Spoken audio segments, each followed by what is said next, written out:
No, when I think of babies, happy gurgles and giggles don't come to my mind. I think more whiny, annoying, loud, stinky, smelly, waste of time, life ruiner. So if you go to a gambling house, all right, and you're going to play dice, and on the dice are skull and crossbones on each dice, and let's say they're 20-sided dice just for fun. And so you think the odds are pretty low, no big deal. But if you get two, snake eyes, two skull and crossbones, a gun pops out of the table and shoots your wife. You still going to gamble? No, well, see, when it's some non-thing, when it's a thing in the non-averse, and you're just going to pluck it out, you don't know it yet. You don't know its disposition, its welfare. You don't know its sensitivities. What if I found the thing that your wife fears the most and the worst possible kind of death, and I put that on the dice? You still going to play the game? I mean, really, people like to disrespect my crew, but the fact is that you know my name and I don't know you. Philosophy is about problem solving. Sometimes the problem we need to solve is the attitude that lurks behind an argument, not a specific factual claim, and not a flaw in the explicitly stated argument. The attitude that this YouTuber Inmendham is demonstrating for you here is an attitude that I hear from vegan gains again and again and again. And the attitude is that they, as people who would refuse to have a child ever, that they are doing something bold and brave and defiant, whereas in fact what they're doing is cowardly. And they're trying to justify and normalize their own cowardice through the assertion that everyone shares this trait with them. Everyone is just as averse to these risks, these negative consequences as they are, or anyone who doesn't share their cowardice must be insane. Inmendham seems to think that it's absolutely absurd to take this risk, to risk sudden, violent death at a rate of 1 in 20.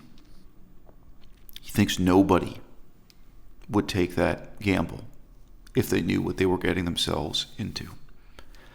In World War I, of Canadian soldiers who served, more than 50,000 died. Very roughly, your odds of being killed be 1 in 12. In World War II, strangely, the statistics are even more vague. I couldn't find out precisely how many people served in the military. Perhaps 1 in 22. Perhaps we could round it off further and say it's about the same as his image here of rolling a 20-sided dice, that your odds would be 1 in 12. Now, this is Canada we're talking about in World War II. Your odds of dying in World War II, if you were born a citizen of Poland, are shockingly, staggeringly terrible. The fate of the Polish people as a whole, both Jewish and Gentile during World War II, will give you nightmares. So it gets much, much worse than these statistics. And some people were cowards. Some people were cowards.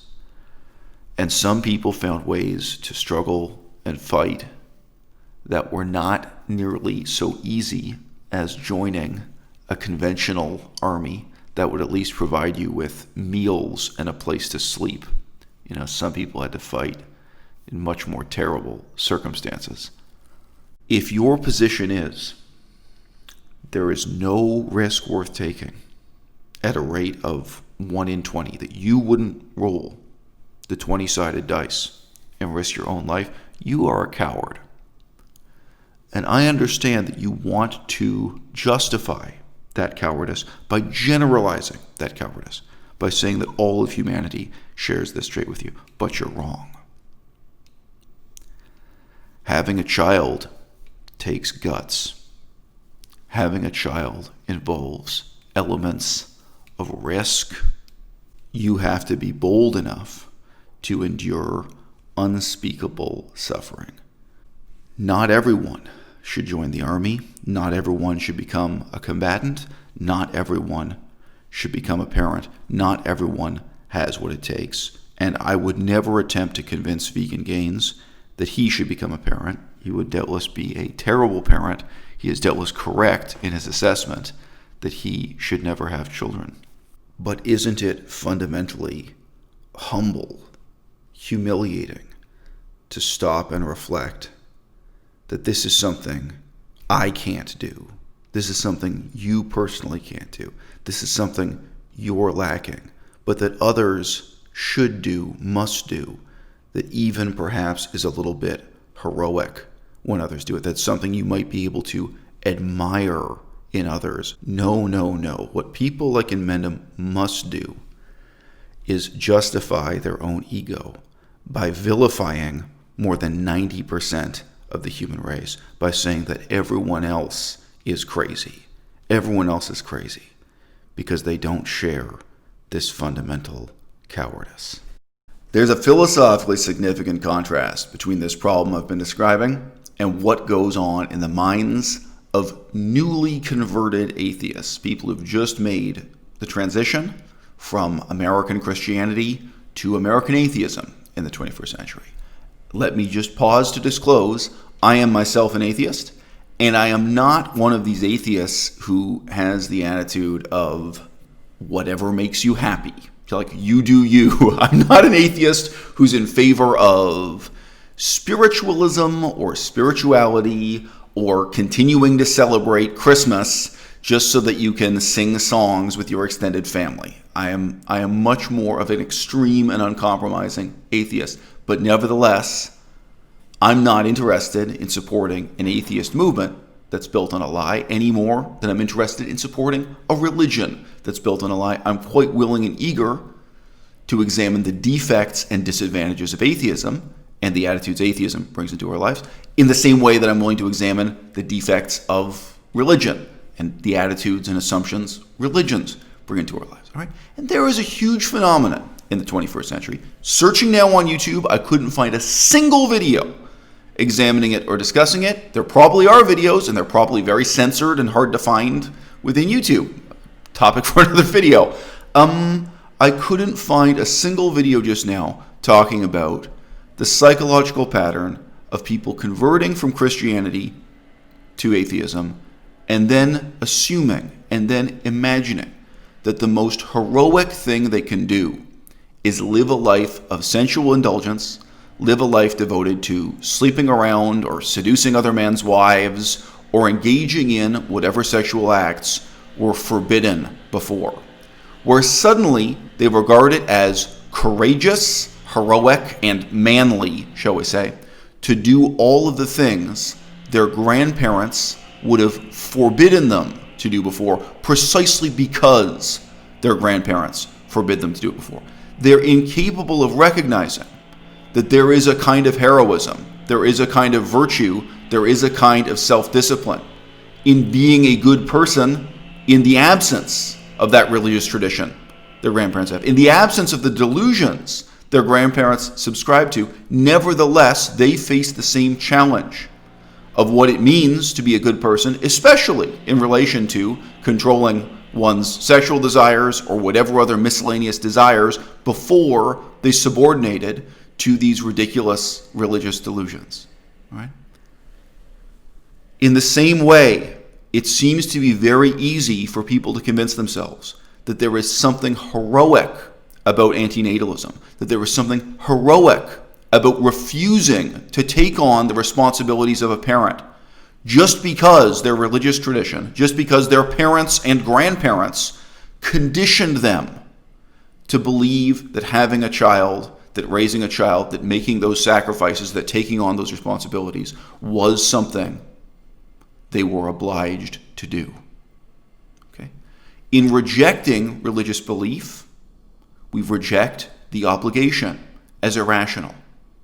And I would agree that you have no obligation to any God to be, shall we say, sexually a good person, to be self-disciplined in dealing with your desires and the consequences of acting on those desires for yourself and others. You have no obligation to any God. You have an obligation to yourself.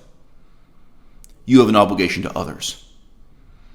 You have no obligation to any God, and you have no obligation to your parents, your grandparents, your cultural traditions that may be outside of religion, strictly defined. You have no obligation to your ancestors stretching back thousands of years or any of those values in your family. You have no obligation to anyone to have a child. And yet you should still be able to recognize the type of self-discipline, the type of self-sacrifice, and yes, even the type of heroism that is required, that is involved in making the commitment to have and raise children. When I look at people like Vegan Gaines, when I look at people like Inmendham, and when I look at people who go off the deep end after converting from Christianity to atheism and suddenly have to indulge in sex with prostitutes, use of recreational drugs, in all the things that were forbidden to them before, all right?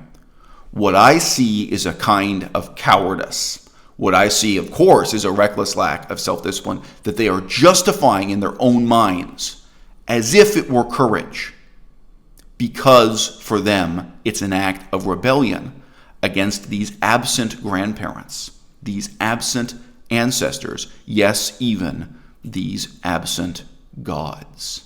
Go talk what you like, tell people that it's your name. Cause even saying that I suck means you're still spreading my name.